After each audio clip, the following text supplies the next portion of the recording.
Hello अनि सेवन सबैमा है आज चाहिँ तपाईहरुलाई म एउटा गुम्बाको भिडियो लिएर आएको छु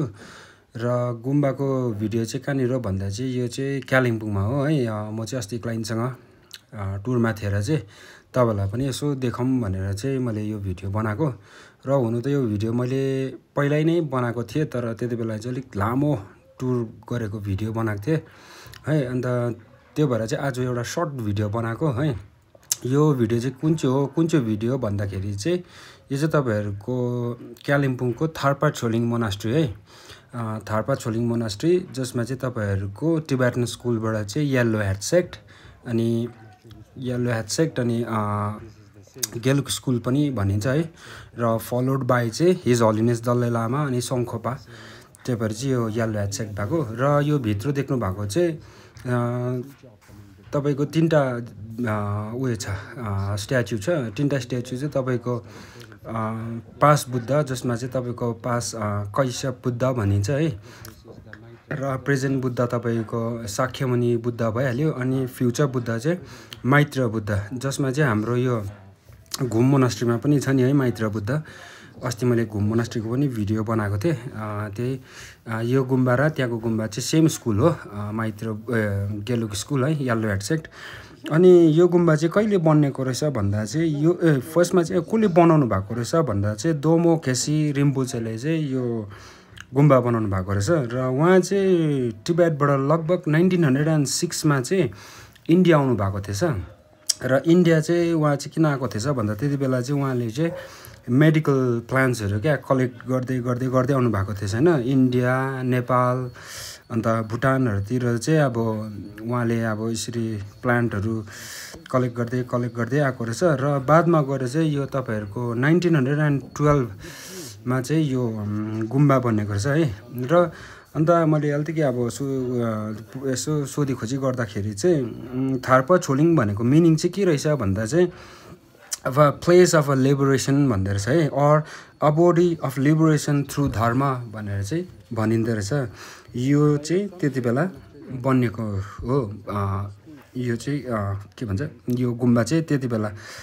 बन्नेको रहेछ अन्त अर्को कुरा चाहिँ अन्त यो गुम्बा भित्र चाहिँ तपाईहरुले एकदमै राम्रो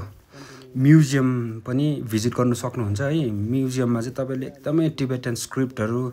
अन्त त्यो भेसल्सहरु उहिलेको त्यो कोइन्स रुपीज है फरेन रुपीज उहिलेको तपाईको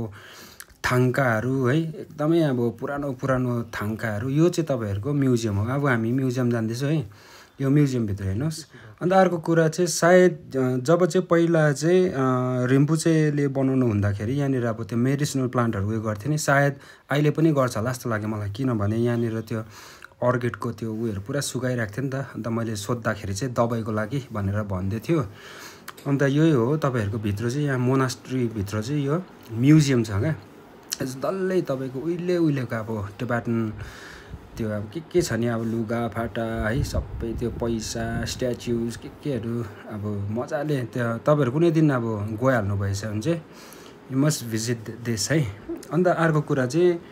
के भन्दाखेरि अब लर्ड बुद्ध चाहिँ तपाईहरुको लगभग 563 बिफोर कमन एरामा जन्मिनु भएको नि त हैन अन्त यहाँनिर चाहिँ मैले एउटा फोटो पाएको थिएँ नि त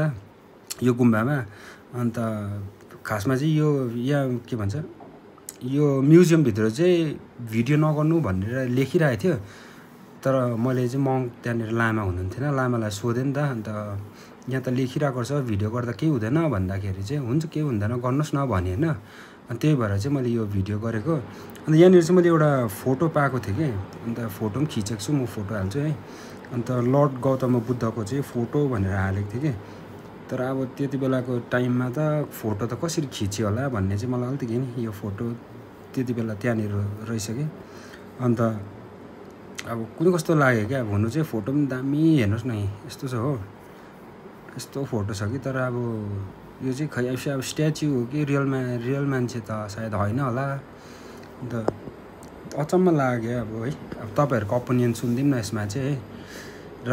यति नै हो है र भिडियो अन्तिमसम्म हेर्नुस् तपाईहरुले म्युजियम भिजिट गर्नुस् र थ्यांक यू सो मच कुनै दिन तपाईहरु गइहाल्नु भएछ नि तपाईहरु मजाले म्युजियम घुम्न सक्नुहुन्छ है र थ्याङ्क यू सो मच। लास्टसम्म हेर्नुहोस् ल, मजा आउँछ।